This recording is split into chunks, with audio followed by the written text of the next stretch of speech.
News 18 की digital नशियात में आपका खैर मकदम। मैं वाफाक शाह के साथ मुदस्सिर कादरी। नाज़रीन, आज दिन के हवाले से अहम और बड़ी खबरों की बात करेंगे तो सबसे अहम खबर यह है कि लगातार जंग बदी के बाद सरहदी इलाकों में अब ज़िंदगी मामूल को लौट रही है। आहिस्ता आहिस्ता लोग जिन्होंने अपने घर छोड़े थे वो अब घरों को वापस लौट रहे हैं। ऐसे में जो बड़ा चैलेंज है वो वार विक्टिम्स यानी कि जो जंग से जो सीज़ फायर वायलेशंस हुई थी उससे जो मुतासर अफराद हुए थे तो उनकी बाज़-आबादकारी और वार विक्टिम्स की रिहैबिलिटेशन के लिए लगातार आवाज़ें बुलंद हो रही है। और ऐसे में जहां महबूबा मुफ्ती जो कि पीडीपी की सदर है उन्होंने लगातार ये डिमांड किया कि एक मेगा पैकेज जो है वो अनाउंस होना चाहिए और जो मुतासरीन है उनको एम्प्लॉयमेंट भी मिलना चाहिए। और इसके साथ साथ उन्होंने जो बड़ा एक बयान दिया है वो ये है कि जो वार विक्टिम्स है जिनकी जानें इस जंग में तल्फ हुई उनको शहीद का दर्जा दिया जाए और उनको मार्टियर्स जो है वो अनाउंस किया जाए। दूसरी जानिब जिस तरह से यूटी गवर्नमेंट के चीफ मिनिस्टर उमर अब्दुल्ला तो उन्होंने भी लगातार ये यकीन दहानी कराई है कि जो वार विक्टिम्स की रिहैबिलिटेशन है वो सरकार की प्रायोरिटी होगी। और इसके लिए यूटी गवर्नमेंट के साथ साथ जो सेंट्रल गवर्नमेंट है उसको भी रुजू किया जा रहा है और ये कोशिश की जा रही है कि एक मेगा पैकेज जो है वो अनाउंस किया जाए इन वार विक्टिम्स की रिहैबिलिटेशन के लिए ताकि फिर से ये लोग जो है अपनी मामूल की ज़िंदगी बसर कर सके। दूसरी जानिब कल ही एक आला सतही सिक्योरिटी मीटिंग यहाँ पे मुनक्कद हुई श्रीनगर में जिसकी सरबराही जम्मू कश्मीर के एलजी मनोज सिन्हा ने की। इस मीटिंग में जहाँ पुलिस और जो डिफेंस या फिर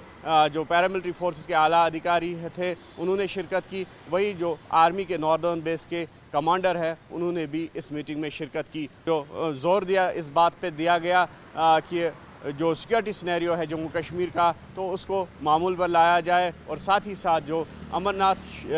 यात्रा शुरू होने वाली है उस पर भी जो नज़रें हैं वो मरकूज़ की जाए, उस पर भी फोकस जो है वो रखा जाए। और इसके साथ साथ ओवरऑल जो सिक्योरिटी सिनेरियो बना हुआ है उस पर भी तबादला ख्याल हुआ और साथ ही साथ जो सरहदी वाले इलाके हैं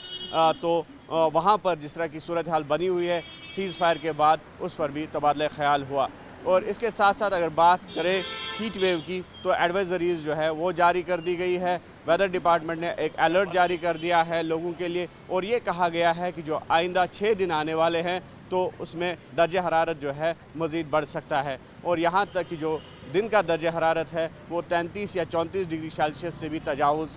हो सकता है। और इस सिलसिले में लोगों को ज़रूरी तदाबीर और एहतियात बरतने की जो है हिदायत दी गई है और ये कहा गया है कि जो डूज़ और डोंट्स इजरा किए गए हैं उन पर सख्ती से अमल पैरा हो जाए। और लोगों से ये भी ये तलकीन की गई है कि वो अपने आप को रिहाइड्रेट यानी पानी का ज़्यादा इस्तेमाल किया जाए पीने के लिए ताकि जो बॉडी है वो रिहाइड्रेट रखी जाए। और साथ ही साथ अगर जम्मू कश्मीर हज कमेटी की बात करेंगे तो फ़्लाइट्स जो है आज़मीन हज की तो उनको रिशेड्यूल किया गया है और 25 मई से जो फ़्लाइट्स है इजाफी फ़्लाइट्स है वो परवाज़ करेंगी और इन फ़्लाइट्स में ऐसे आज़मीन हज सफ़र करेंगे जिनकी फ़्लाइट्स जिनकी परवाज़ें मनसूख हो गई थी जो मौजूदा सूरत हाल बनी हुई थी। अगर जो सीज़ फायर वायलेशंस की बात करेंगे तो उसके बाद हालात जो थे काफ़ी तनावपूर्ण थे, काफ़ी कशीदा हुए थे तो उसके बाद जो फ़्लाइट्स थी वो मनसूख की गई थी। हालांकि जो फ़्लाइट्स है वो बाद में बहाल कर दी गई लेकिन ऐसे आज़मीन हज जिनकी फ़्लाइट्स उस वक्त मनसूख की गई थी वो लगातार रिशेड्यूलिंग की डिमांड कर रहे थे और अब 25 मई से वो फ़्लाइट्स रिशेड्यूल हो जाएंगी और जो आज़मीन हज है वो अपना जो मुक़द्दस सफ़र है वो 25 मई से जारी रख सकेंगे। मज़ीद अपडेट्स और ख़बरों के लिए आप देखते रहे न्यूज़ 18 JKLH और हमें दीजिए इजाज़त।